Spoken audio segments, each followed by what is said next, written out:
ஓய்வை அறிவித்த பிறகும் அஸ்வினை பற்றி அந்த ஒரு முக்கியமான சம்பவத்தை மறைத்த பிசிசிஐ. பலரும் அறிந்திராத அஸ்வினின் கடைசி மேட்ச் பற்றிய சுவாரஸ்ய தகவல். அதாவது, தற்போது ஆஸ்திரேலியாவில் வைத்து இந்தியா மற்றும் ஆஸ்திரேலியா அணிகளுக்கு இடையே பார்டர் கவாஸ்கர் டிராபி டெஸ்ட் தொடர் நடைபெற்று வருகிறது. 5 போட்டிகள் கொண்ட இந்த தொடரில் ஏற்கனவே 3 போட்டிகள் முடிவடைந்துவிட்டது. இதில் இதுவரையிலும் முதல் போட்டியில் இந்திய அணியும், 2வது போட்டியில் ஆஸ்திரேலிய அணியும் வெற்றி பெற்றிருக்கிறது.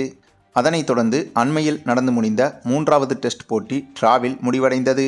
ஆக இப்போது வரை இந்த தொடரில் இந்த 2 அணிகளும் 1-1 என்ற சமநிலையில் இருக்கிறது. ஆகவே அடுத்து வரும் 2 போட்டிகளில் ஏதேனும் ஒரு போட்டியில் வெற்றி பெற்று அடுத்த போட்டியை டிரா செய்தாலே சம்பந்தப்பட்ட அணி இந்த தொடரையே கைப்பற்றிவிடும். இந்த நிலையில்தான் 3வது டெஸ்ட் போட்டி முடிந்தவுடனேயே அப்போதே திடீரென ஓய்வு முடிவை அறிவித்து விட்டார் அஸ்வின். இப்படி தொடரின் பாதியிலேயே இவர் ஓய்வு முடிவை அறிவித்தது என்பது பெரும் சர்ச்சையாகவும் வெடித்தது. திடீரென இவர் இப்படி ஓய்வு முடிவை அறிவித்ததால் இவருக்கு பதிலாக மாற்று வீரரை உடனடியாக ஆஸ்திரேலியாவுக்கு கொண்டு வர வேண்டிய கட்டாயத்திற்கு தள்ளப்படும் இந்திய அணி நிர்வாகமான பிசிசிஐ. ஆகவே ஓய்வை அறிவிக்க முடிவு செய்த அஸ்வின் மொத்தமாக இந்த தொடரில் 5 போட்டிகள் முடிந்த பிறகு ஓய்வை அறிவித்திருக்கலாம் என்று பல முன்னாள் ஜாம்பவான்கள் கண்டனங்களையும் தெரிவித்தனர். அதே சமயம் அஸ்வின் இப்படி திடீரென ஓய்வு முடிவை அறிவித்ததற்கு பின்னால் பல காரணங்களும் சொல்லப்படுகிறது. மேலும் தற்போது வெளியாகியிருக்கும் ஒரு முக்கிய தகவல் பலருக்கும் மேலும் ஆச்சரியத்தை ஏற்படுத்தியிருக்கிறது. அவங்க அப்படி என்ன நடந்துச்சு அப்படின்னு கேட்டிங்கன்னா, இந்த ஆஸ்திரேலியா தொடரை முன்னிட்டு குறிப்பாக 3வது டெஸ்ட் போட்டிக்கு முன்பாக நடைபெற்ற முக்கியமான வார்ம் அப் மேட்ச் ஒன்றில் நம்ம அஸ்வின் 3 ஓவர்களில் தொடர்ச்சியாக ஒவ்வொரு ஓவரிலும் ஹாட்ரிக் விக்கெட்டுகளை வீழ்த்தியிருக்கிறார்.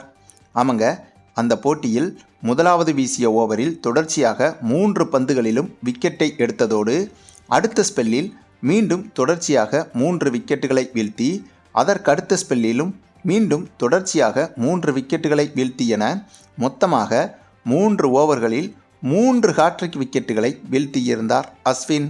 அதாவது கிரிக்கெட் வரலாற்றில் ஒரு ஹாட்ரிக் விக்கெட் வீழ்த்துவதே ஜாம்பவான் பவுலர்களுக்கே கடினம். அப்படி இருக்கும்போது அதுவும் டெஸ்ட் போட்டியில் தொடர்ச்சியாக அடுத்தடுத்த ஓவர்களில் 3 ஹாட்ரிக் விக்கெட் வீழ்த்துவது என்பதெல்லாம் இதற்கு முன்பும் சரி இனிமேலும் சரி எந்த ஒரு பவுலருக்கும் சாத்தியமே கிடையாதுங்க. அப்படிப்பட்ட பிரம்மாண்ட உலக சாதனையவே மிஞ்சும் அளவுக்கு சாதனை செய்திருந்தார் அஸ்வின். ஆக அந்த அளவுக்கு 3வது டெஸ்ட் போட்டிக்கு முன்பாக வெறித்தனமாக ரெடியாகி இருந்தார் அஸ்வின். ஆனாலும் கூட இவருக்கு 3வது டெஸ்டில் வாய்ப்பு கொடுக்கவில்லை இந்திய அணி நிர்வாகம். இதில் இதைவிட கூடுதல் ஆச்சரியம் என்னவென்றால், இப்படிப்பட்ட ஒரு பிரம்மாண்ட சாதனையை செய்துவிட்டுத்தான் அஸ்வின் தனது ஓய்வு முடிவை அறிவித்திருக்கிறார். ஆக அது குறித்த செய்திகளையாவது பிசிசிஐ அதிகாரப்பூர்வமாக வெளியிட்டிருக்கலாம். ஏனென்றால் வழக்கமாக இப்படியாக நடைபெறும் வார்ம் அப் போட்டிகள் பற்றிய எந்த ஒரு செய்தியும் அதிகாரப்பூர்வமாக வெளியுலகுக்கு தெரிய வராது. ஆனால் தனது ஓய்வை அறிவிக்கும் முன்பு தான் விளையாடிய கடைசி போட்டியில் இப்படி ஒரு உலகமகா சரித்திர சாதனையை படைத்திருக்கும் அஸ்வினின் இந்த ஒரு சம்பவத்தை பிசிசிஐ வெளியிட்டிருக்கலாம் என்பதுதான் இந்திய ரசிகர்களின் கோரிக்கையாகவும் இருந்து வந்தது. ஆக மொத்தம் இதன் மூலமாகவே தெரிகிறது, இந்திய அணி நிர்வாகத்திற்கும் அஸ்வினுக்கும் இடையே ஏதேனும் மனக்கசப்பு ஏற்பட்டிருக்கலாம் என்று.